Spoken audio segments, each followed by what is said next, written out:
Hi, this is Gabe Ignetti, and this is the Eco-Modernist channel. Our philosophy is based on sound science and free from the outdated dogmas of the 20th century. And I'm Carl Pauls. We're live on twitch.tv and YouTube in the channel Your Environment Seattle. We're also on Facebook at the Eco-Modernist Society of North America. You can find us online at ESNA, that's ESNA.earth. We'll be broadcasting every week on Saturday at 11 a.m. Pacific Time, 2 p.m. Eastern Time, and 7 p.m. GMT. So go ahead and take it away, Gabe. Why don't you explain to our audience what is eco-modernism? Well, why don't you well, let's start with video, a short video, and which will explain it, very short. And I will talk a little bit about it. And we have also with us William Musquatu and Kurt Smith-Peters as well. And we will all discuss it.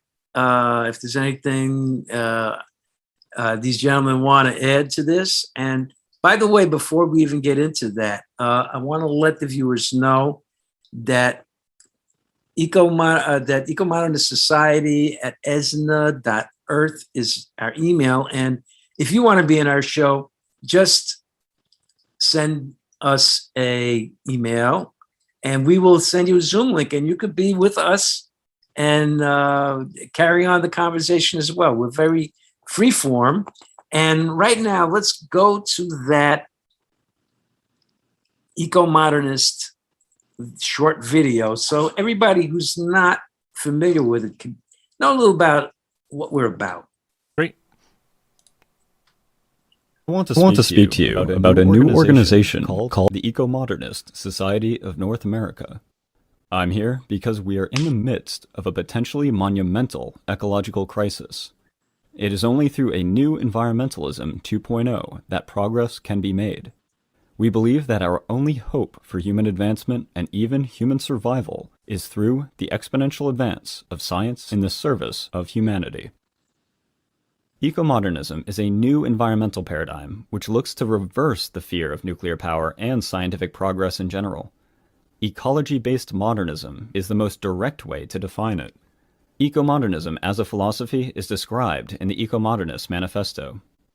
We believe humanity should not be rejecting technological progress, but rather separate our impacts from nature through the responsible use of technology and urbanization. Urbanization is an unstoppable worldwide trend and the best solution to many environmental problems. It offers sustainable development for the human population and is a historic antidote to both deforestation and species extinction as humans move away from using wildlife as their protein source. Vertical, urban, high-rise architecture minimizes the use of land, resources, and energy, enabling walkable cities that facilitates the more efficient use of mass public transit as well. It must be emphasized that our support for technological solutions is definitely not about defending industrial polluters, nor does our defense of technology imply that we just need to sit back and let things take care of themselves. To the contrary, we believe that humanity is at a crossroads that severely threatens our future on this planet. I hope by now you understand the worthiness of our cause. Eco-modernism is really only a philosophy at this time. I want to talk to you about the necessity of turning it into a movement, which will be part of the larger environmentalist movement. For it is only through our presence and participation that there can be any hope of moving environmentalism in the right direction. Our aim is not to divide the environmental movement, but rather to multiply its numbers with the incorporation of many scientific and educational communities that is working to both build chapters of eco-modernist societies and support our growth worldwide.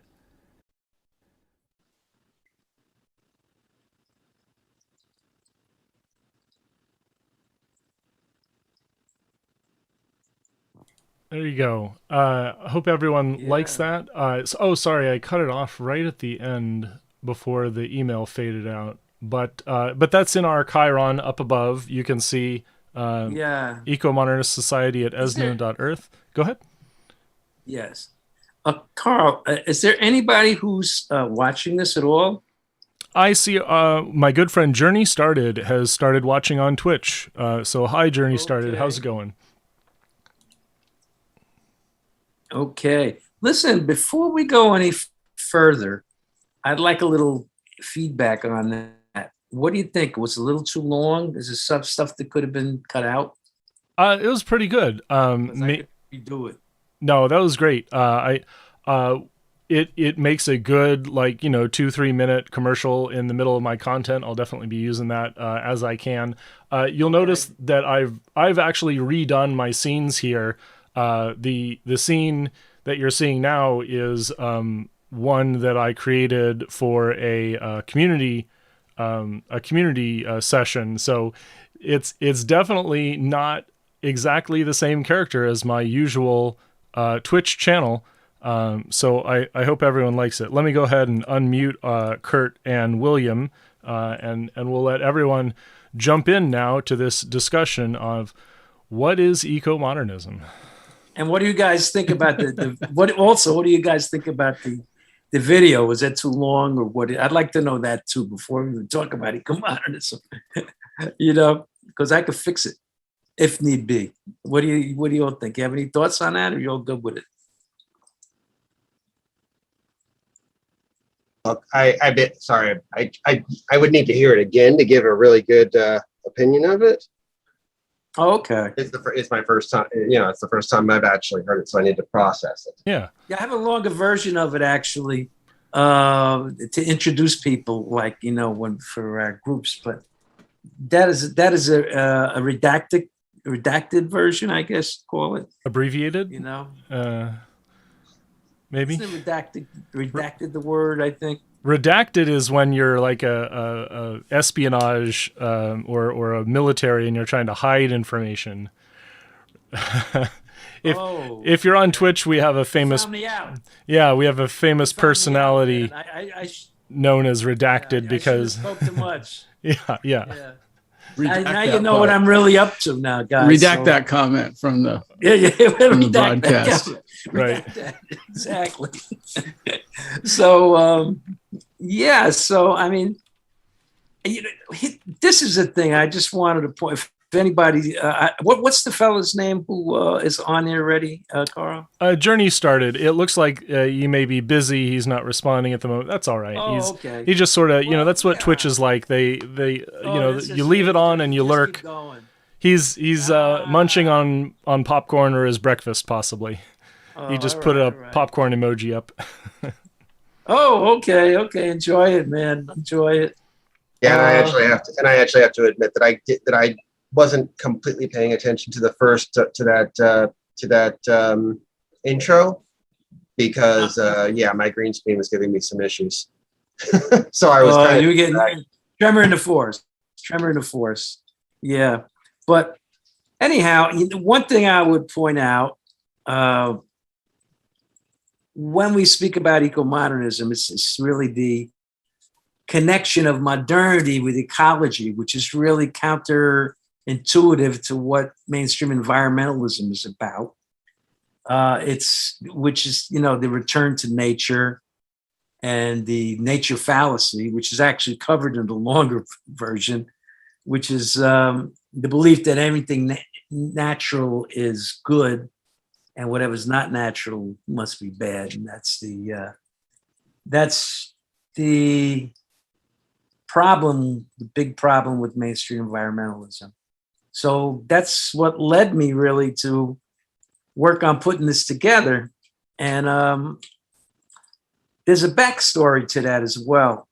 Now, I don't know, William, maybe you haven't heard of this. There was once a letter from 600 major and minor environmental organizations. It was an open letter, and it said that we will oppose any environmental legislation that comes out of Congress that has nuclear power in it. Yeah, that was from 2018, I think. Yes. Yes, yes. I Yeah, mean, I definitely remember that. Yeah. yeah, yeah. That was about the same. That was about the same time that AOC came out with the Green New Deal proposal. Right. That was it. That was it. As a matter of fact, And, yes, that's exactly the same time that she came out with the Green New Deal proposal, because yeah, that they literally came out with that response. and it wasn't just nuclear, by Yeah, the way. It in was response. carbon capture and storage. It was carbon fee and dividend, which was, I said, market solutions. It was even dams. Didn't they have dams in there as well? I believe Quite they did. possibly, yeah. I think they did as well. I mean, I don't know what they were thinking. I mean, it was just that we're going to wave a magic wand and everything's going to be fine. Just throw a magic wand and a ton of money, and everything's going to be fine. That's it. I mean, it was so ignorant, but you know, I wouldn't necessarily say it's ignorant. It's a game plan of theirs. Okay. This is everything. There is money to be had in their positions, and they're angling for that money. I hate to sound like a cynic, but that's basically what it is. There's a lot of money at stake for them. Yeah. Well, I tell you, look, I've been involved with 350 in South Florida for the longest time.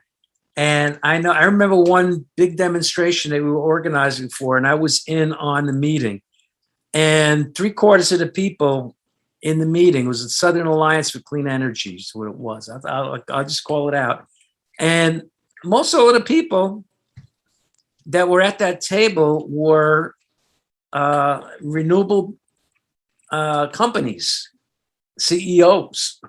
That's who was on that. Most of the people were on that table. So we were kind of the demonstration was about promoting their product, you know.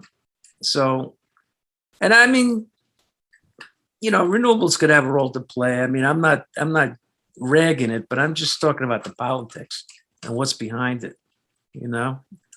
So what I've got on screen right now is that letter, and that letter originated with Friends of the Earth. Friends of the Earth, you should know, was founded with a several $100,000 grant from one of the oil barons involved in the Atlantic Richfield Gas Company. In other words, Arco Gas. So there's a fossil fuel company that founded this organization that is now opposing nuclear energy and has been very consistently interfering with the urgent need to get off of fossil fuels. yeah, and yeah, go ahead, William. I'm sorry. Which goes back to my point about there being a lot of money at stake. Yes, it is about that. It is about that. And money in the media too. I mean, when you come to this, because the media, they make money when they sensationalize everything. You know, they say, you know, the Fukushima, the amount they raised the limit to double what it was of what they will accept for you know, radiation in the cleanup. And then meanwhile, that's a teeny weeny fraction of what is actually safe. But they don't tell you that in the news, because that takes away the suspense and the shock value if people just read it. So, I mean, it's just the way it is with the media. You got to go into everything deeper. And by the way, just one quick sidebar. I mean, eco-modernism, at least the way I see it, and I think you all agree with me, is not about just everything is okay and just lay back and let technology deal with it. It's an activist thing, because we have to create political will for scientifically based solutions to take place. And not just in nuclear, by the way, genetically modification, carbon capture and storage, space program, which I think is connected to that. At least that's my opinion. I know we had a little pushback on that last time we had that little get together, but yeah. There's a segment on the screen that I've highlighted. I don't know if it's easy for you to see on the call. Apologies for that. But the part of this is that it is, they're saying any definition of renewable energy must exclude all combustion-based power generation, nuclear, biomass, large-scale hydro, and waste-to-energy. So I don't know if this is very responsible, because small hydro, per kilowatt is absolutely also problematic in some cases, like especially in the Pacific Northwest. Some of our watersheds and our salmon are possibly impacted by the smaller dams rather than the bigger dams. But I get, this is a complex topic, and I know that Kurt and Jim Conca, and especially a lot of our contributors, have had a great deal of investigation into this, and banning hydro itself is not exactly responsible to our climate. Even if one or two of these being torn down could improve salmon habitat. Yeah. I mean, I guess they don't believe it's a climate crisis, which they do. I mean, that's what makes it so absurd. So They're talking the game of climate, but they're playing the game of money. Right. Yes. Again, it's I hate to sound like a broken record, unfortunately, but again, it's all follow the money. Yeah, and we do have this problem. Let me page over to our latest news from California. Is that California is going to let gas plants stay open as time runs low for climate action. This is from the Germany, yeah. This is from the Los Angeles Times, and this is all about the exemptions that are being granted to gas plants as we steam towards Diablo Canyon's closure. We are also allowing gas plants to have an exemption for that same law, which is being used to shut down Diablo Canyon. That's the once through cooling rule. And now, there's this grandfathering clause. Many of us on the left remember that grandfathering is this horrible racist practice where as we allow, institute new restrictions on voting rights, then we added the exemption for poor white Southerners. Even if they can't read, if their grandfather could vote, they could vote. And that's the original grandfather clause. And here again, we've got this practice of polluting gas plants, and there's the restriction now on once through cooling being applied, being used to persecute nuclear energy, and then the gas plants are exempt from that. They are grandfathered in. Yes. And, I would just add a little sidebar to that. Governor Gavin Newsom is part of the Getty oil family. Wow. Yes. There's a whole thing. There's a whole article about that shit. Michael Schellenberger covered that. And for all I say bad about him, those are the good things that he brings. He is very good on that. Go ahead. Yeah, he's very good on that. Yeah, he's very good on that. We'll talk about any other thought, though. I don't know where to go with it. But anyhow, yeah, that's it's like William said, it's money, man. Yeah, so I think money's part of it, but I also think that there's ideology, there's trends of beliefs, and political groups try to tap into those trends. So you mentioned earlier that there's a natural things that are natural, and there's things that are man-made and scientific and technological, and that the natural is inherently superior. There's that view. There's a view that small is better than big. Yes. And something that I can have in my house and close to me and local to me is better than something that's a complex, interconnected organization of some sort. The big corporations and the big government, anything that's big that I can't really comprehend and directly control, is suspicious. So I think they're tapping into a lot of those views that all come together in some of these environmental groups. Yeah. That's a factor. Yeah, and also the Nirvana Fallacy. I always bring that up, which is it's the assumption that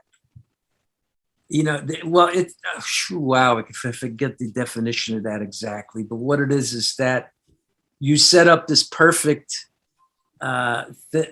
ideal that you're talking about, and you measure reality against the perfect ideal, and of course it comes up short.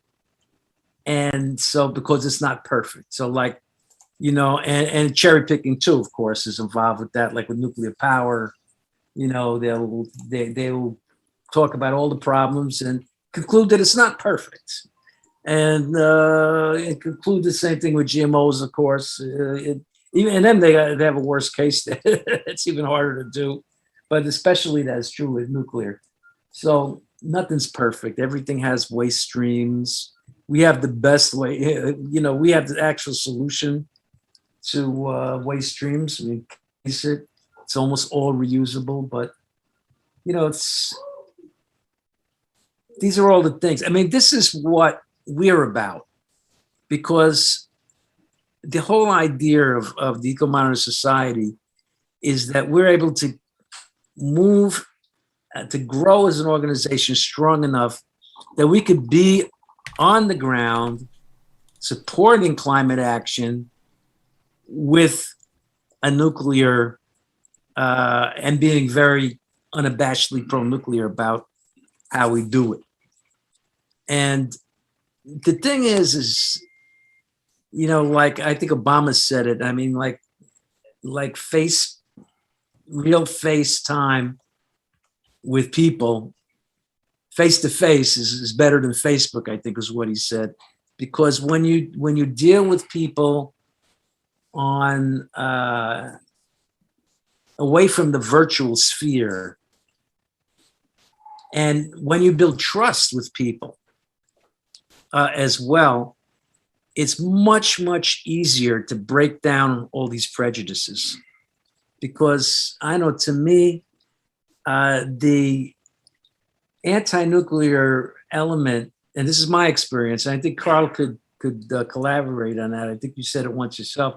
It's like a mile wide and an inch deep, because people just don't know the facts. Right, definitely. You will challenge them on a point, and they won't have a response, or they will become extremely agitated and yell and scream and say, "What about Fukushima?" And they'll just walk away. And so this is, there are people who are agitated, sort of, no offense to the older folks in here, but basically boomers who know nothing but what their learned biases are, and that's what they yell about, and don't really engage with the points. And be careful, man. You're talking about me. Well, you've learned. You've demonstrated your ability to graduate from that nonsense. You're young at heart. There you go. Yeah, there you go. That's for darn sure, man. That's for darn sure. We've got a lull in the conversation. I want to point out some of this that's going on is we have an urgent need to address this in Illinois. Is right now Exelon Corporation owns a lot of many gigawatts of nuclear, and 4 gigawatts of that nuclear energy is about to go offline because, part of it is, it's capitalism, of course, but the answer is if you like that, if you like markets and investment capital, you have to appreciate what Exelon is going through. Is they have these assets called Byron and Dresden Nuclear Plant. They have a mature decommissioning fund, and that money is sitting there in a trust, in a decommissioning trust, waiting and ready to be liquidated as soon as Exelon can sell those plants to a firm which will decommission them. And what that means, they are hungry for that cash. And if they do not get compensated for keeping these plants open, they're going to take the money and run. So what are our options? You know, we can seize the plants. The government can seize the plants. How many billions of dollars are they going to say they want in order to let that happen? Or, you know, we could maybe put a little bit of money into a production credit for Byron and Dresden, so that if those plants keep running, then they will have a little bit of value given to them for their zero emissions nuclear energy. And this is the choice in front of the state legislature. Now, here's where we get into how the sausage is made. We have nuclear workers, we have Exelon, we have the Sierra Club, everyone's favorite middle of the road environmental group, and we have the governor, and all these people are fighting over the details. They're playing games of chicken with each other, waiting for the other parties to blink. Well, let me ask you. Go ahead. Let me ask you something before you go any further. I got to ask you a question, because I believe in California, Sierra Club actually came out in support of keeping one of those plants open. I forget which. I think I read that. So are they a friend or foe in this case? Well, Sierra Club is forcing the issue of the Prairie coal plant. They are demanding that Prairie reduce their emissions before that plant is scheduled to close. Now, they've secured an agreement with the owner. I think the owner is also Exelon. Terrible way of complicating this situation, but they are asking for the Prairie coal thermal generation plant to reduce their emissions before 2045. You know, and so that's a hard line. That's a hard stop for Sierra Club and a hard stop for Governor Pritzker. Pritzker is now threatening a veto of this law. And the question is will this law, which gives a small amount of funds to keep Byron and Dresden open, will this help the climate right now? And it absolutely will, because the fastest climate solution out there is one that you already have. And so that's 4 gigawatts of clean electricity that's just sitting there.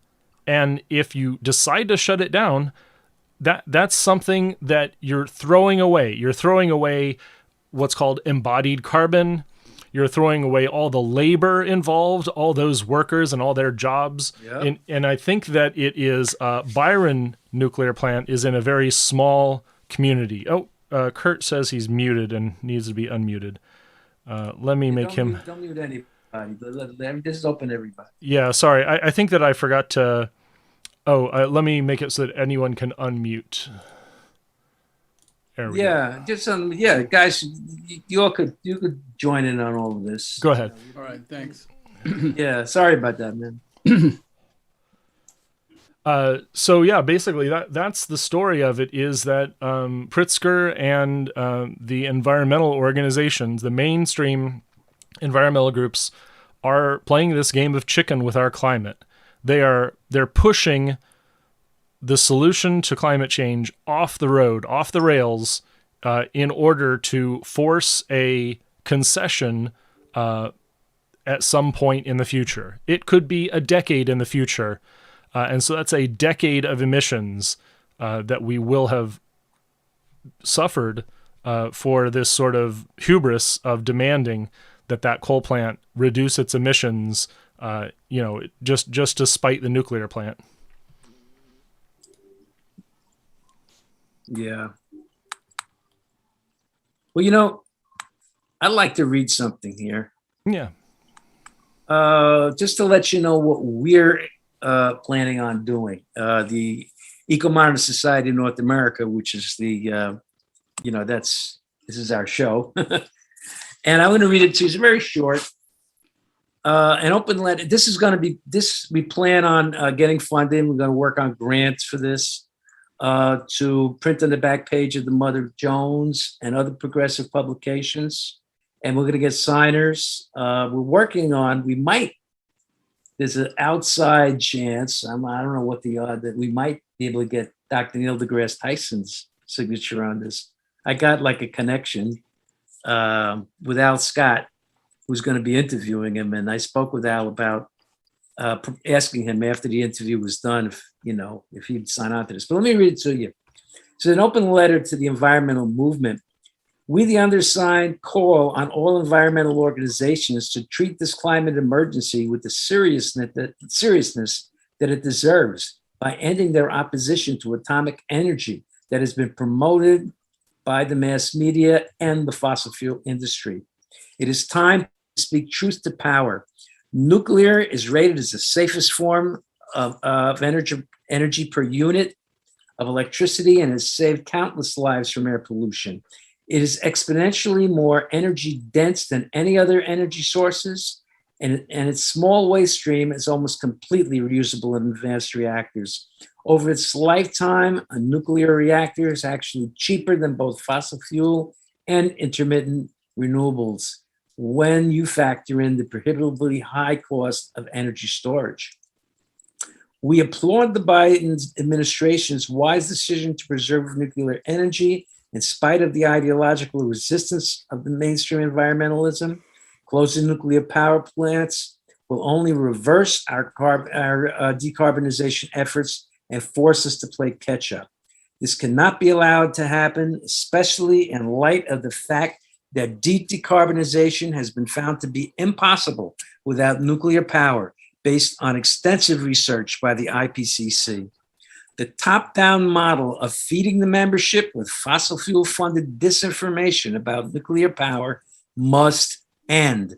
It is imperative that frontline allies stand up and start advocating for more grassroots democracy, more free thought, and more nuclear power. And we're going to get big names to sign on to this.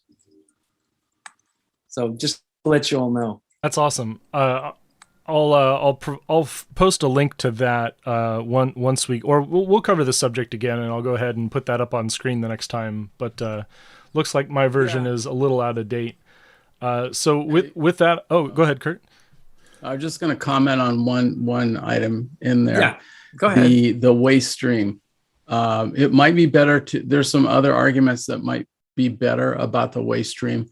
And particularly, I'll say that it seems to be becoming evident that the ability to burn more of the fuel, right now existing reactors burn about 3%, okay, which is pretty dismally low. Very low. But it's becoming, I think, more accepted and viewed that the technology is pretty immature to burn more.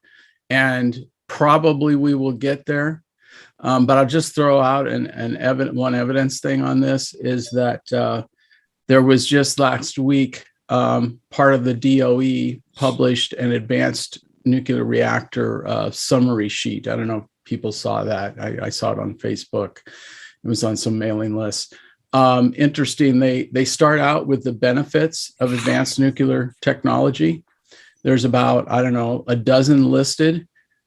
Out of all the ones that are listed, everyone says it will do this, it will do this, it will do this, except for one, which is the increased burnup. And there it says it may do this. So that was kind of interesting to me. And I think that just really reflects not that it can't be done, not the potential's not there. It's just the technology is going to take some development to get there. Yeah, well, I don't think I said that the technology is there in that statement. But I will say. Yeah, you said it's almost, I think, the other thing is that, just another point, is that the waste stream of intermittence, not that we want to get off in this statement into intermittence, but it's 11 to 15 times greater waste per kilowatt than nuclear. Okay. And, in 20, 30 years, those windmills, those fiberglass composite windmills are going into landfills.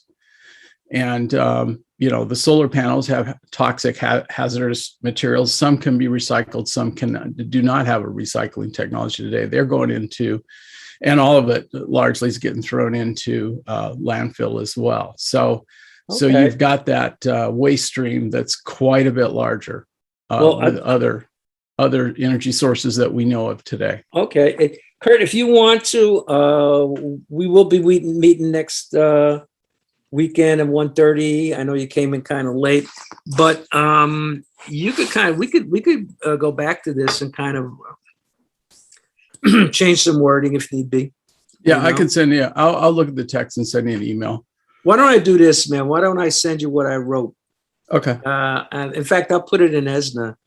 And it's not a big deal. It just stuck out to me because I read that thing from the DOE this week, which is kind of along similar lines. And I think, looking into the TerraPower reactor, that is planned to go in stages. So in the first stage, there'll be relatively little improvement in the burn up. It'll still be an improvement from existing, but relatively little. And they're going by technological stages later when they aim to get very successful.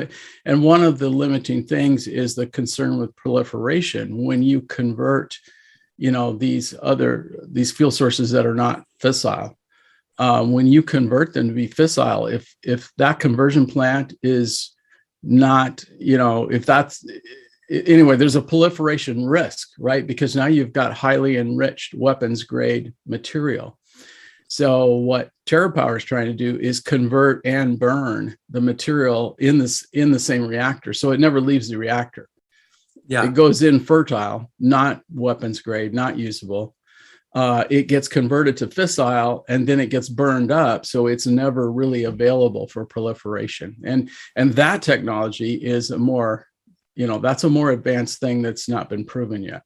Yeah, the Chinese, I think you will realize it.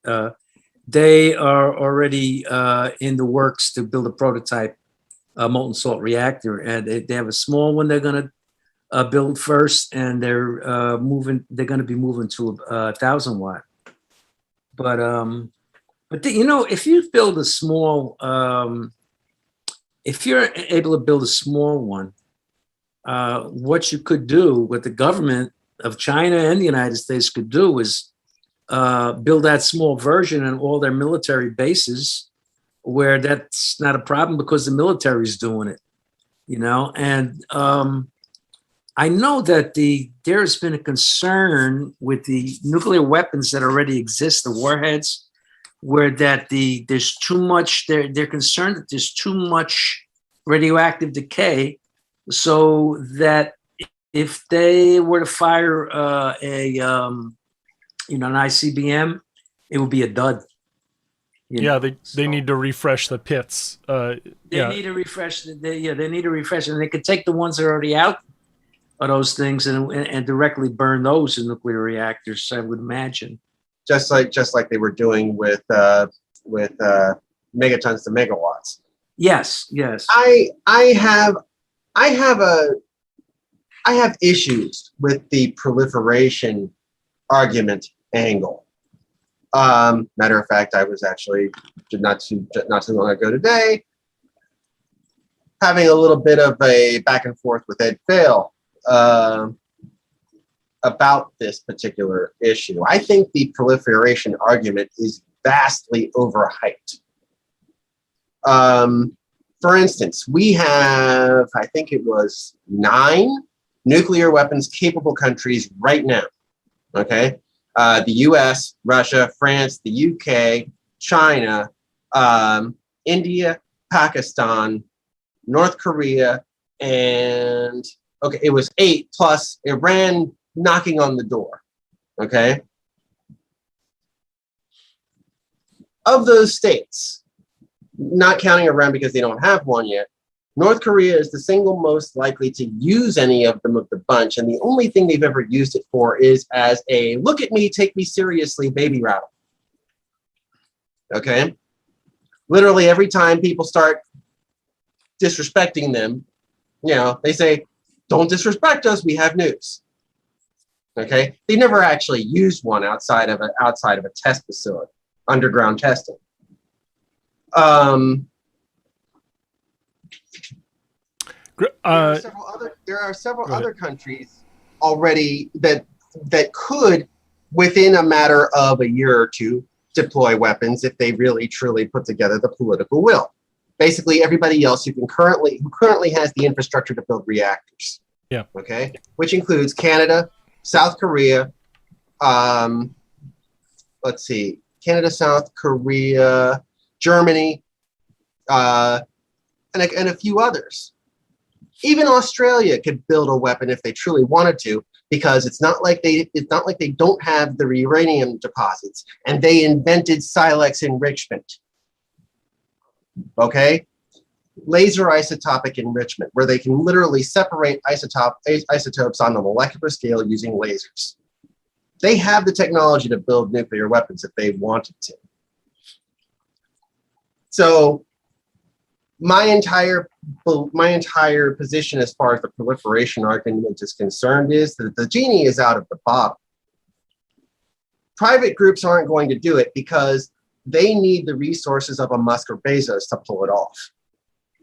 Okay, that leaves state actors. State actors can be dealt with via other methodologies.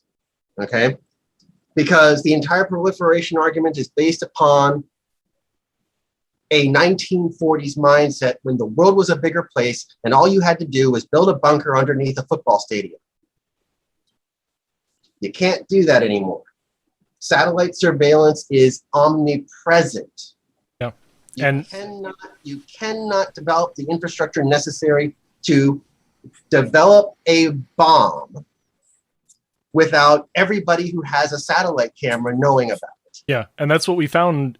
North Korea just this last week. There's brand new news that North Korea has restarted, creating bomb material at the Yongbyon nuclear reactor, and they can tell this because we previously knew this was a facility they were producing that material at, and it has started becoming active. So maybe they have other secret facilities, but that would be, in essence, a waste of energy. They have this existing facility, and so if they want to make a new covert production facility, maybe it's out there, but they're definitely producing. It's North Korea. It's North Korea. They don't have the space. They right. literally do not have the space. Yeah, a lot of mountains. Yeah. I mean, okay, they can build it in a mountain. Guess what? We'll see them building it in the mountain. Right. Yeah. I mean, non-proliferation has been 100% successful so far. All these 9 countries, they either developed the technology themselves or were given it by another country. There's no rogue state that went into a nuclear power plant and somehow figured out how to make nuclear weapons. So, right. I agree. It's like I said, and for somebody like a terrorist organization to do it, they would literally have to have the resources of Musk or Bezos, hundreds of billions of dollars at their disposal. So I'm sorry, but I am running out of time. So let's move our content along and get. We have two more things that I want to get to. Is first. I just had to get that out. Oh, okay. No, thank you. I tell you, man, it's a good. I mean, I had a bit of input on that too, but I'll let it ride. Yeah. Thanks for the comments, folks. Very valuable, and we're happy to have you. I might be able to find a better way of getting everyone present in the final video output, but for now, since we're using Zoom, I just have Gabe and myself on camera for the moment. We'll talk about that later, I suppose. So the announcement is Stand Up for Nuclear. This is a nationwide, a call to action. Check out standupfornuclear.com to find a local city where you can be active and support your local power plant. And in Seattle, Washington, that is Columbia Generating Station. And so our time for Stand Up for Nuclear is September 18th at 12 p.m. I'll be broadcasting on most of the channels you find us at right now. That's Your Environment Seattle on Twitch. will be broadcasting to the Seattle Friends of Fission YouTube and Facebook pages, and we'll also be broadcasting, of course, Trovo/Thorium, OK.RU's Nuclear News, and probably my FC2 page as well, and maybe a few other locations if I find access to another diverse medium for broadcasting. So, quick announcement for that: support your local nuclear power plant at standupfornuclear.com or at Westlake Park near 4th and Pine on September 18th at 12 p.m. Now, Gabe, why don't you give us an overview of the other content that ESNA and maybe one of our partner organizations, the Friends of Fission, has been producing? Well, yeah, we've been doing doing a forum last week. I just had to get my head together. I was telling Carl, I stopped drinking coffee, so I'm like in robot mode, but which makes me a little slow when I speak. But anyhow, that being aside from the case, we had a forum last week, which is very interesting. We're talking about synfuels from CO2 was the title of it. And what we had Dr. Prayesh, I don't think I said his name right. Rakesh, I believe it was. Rakesh and John Brucknell. They have over 150 patents between them. I mean, the resumes is just off the chart, you know, especially for Dr. Prakesh, who's like a super expert on this. And what it is a carbon neutral synfuel. It's a plan of how to keep the fossil fuels in the ground in reality. And they're talking about even going so far as to make plastics as well. You know, you can see that on that picture there. We have a video. If you go to YouTube, if you go to the Ecomodernist channel, you can see it. Just type that in Google. And by the way, it'll be a good idea to subscribe. We got a lot of good content on there that I think you'd find it to be of interest. But anyhow, it was very good, and I know you guys saw it, so I don't know if you have anything to say about it as well. Feel free to chime in. You know, I'm showing brief snippets of that on here, and I got the link. There we go. No, I need to refresh my chat application, and then I'll be able to post this link in all of our channels. There we go. Now all of our networks have that link. Yep, there we go. And you can see John Bucknell and Dr. Surya Prakash speaking there. To give you another brief bit of content, on yestv.org, I have a new live stream. I don't have much time to edit, so I am just showing these, just trimming down these episodes. And here is Dr. James Conca covering the state of energy in Washington this year. And so he went over all the complexities of our energy system. And a question, Carl. Yeah, was that edited and put on YouTube at all? I just used the live. I just sent the live stream straight to YouTube, and I left the live stream up. So you'll see that at yestv.org. But let me copy this. Let me copy this link for everyone in chat. I'll give you the direct link to that content now. Yeah, if you want, I could edit that down a little, and I'll put it on the Ecomodernist channel as well. Cool. To publish material on that. Yeah. Yep. Definitely a good partnership we've got here, doing live content, and Gabe gets to edit afterwards. I appreciate it. I'll see if I can find a good recording of this, but I think that the one we did for the Sin Fuel was, I was more astute in capturing that broadcast, capturing a high quality, whereas in this It one, was.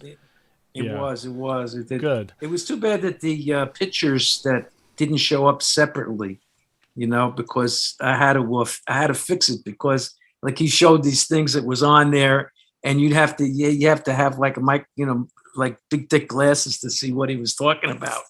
Yeah. Fix that up in the edit. Yeah, I'll see what I can do in the future to make sure that you have the slides, make sure that we can edit it and have. In fact, there might be a possibility of recording source video some point in the future. That's a possibility of a different piece of production software that I'm looking into. Okay. So definitely a lot of stuff for us to look forward to. And so let's. What would you like to end with? Would you like to end with the commercial, or do you just want to talk us out? Okay. No, I could just say we're going to be here next week. We're going to be here every week, same time, same station, Eco-Modernist channel every Saturday, 11 a.m. Pacific. 2 p.m. You can see it right in the top as I speak. 2 p.m. Eastern, and if you're over in England, it is. And I don't have a British accent, so jolly good time at 7 p.m. GMT. There you go. There you go. And I would love if I could be a good enough actor to say that in the British way. Awesome. But that's the story. So, yeah, you guys want to keep talking after we go off the? You want how does that work? You want to keep it like to 1 hour and then take it off, and then we. Yeah, we'll do a little 5-minute. I might have to get my stuff ready, so you feel free to socialize. But for the moment, I am going to take our wonderful audience and refer them to a person that I think we should all be listening to, and that is Dr. Heemdout has done some great coverage of COVID recently, and so I want to raid our channel to Dr. Heemdout. Maybe I'll get a chance to speak with him sometimes in the future. Did I spell that wrong? I'm gonna make an outro video. That'll be like a few seconds, maybe 10 seconds, that we could use for next week, and then I'm going to promote it too. So I'll look for that in your email. Awesome. I absolutely will. So I'm going to go ahead and mute our audio and roll that commercial again. Look for that in your email. Awesome. I absolutely will. So I'm going to go ahead and mute our audio. I want to speak to you about a new organization called the Eco-Modernist Society of North America. I'm here because we are in the midst of a potentially monumental ecological crisis. It is only through a new environmentalism 2.0 that progress can be made. We believe that our only hope for human advancement and even human survival is through the exponential advance of science in the service of humanity. Eco-modernism is a new environmental paradigm which looks to reverse the fear of nuclear power and scientific progress in general. Ecology-based modernism is the most direct way to define it. Eco-modernism as a philosophy is described in the Eco-Modernist Manifesto. We believe humanity should not be rejecting technological progress, but rather separate our impacts from nature through the responsible use of technology and urbanization. Urbanization is an unstoppable worldwide trend and the best solution to many environmental problems. It offers sustainable development for the human population and is a historic antidote to both deforestation and species extinction as humans move away from using wildlife as their protein source. Vertical, urban, high-rise architecture minimizes the use of land, resources, and energy.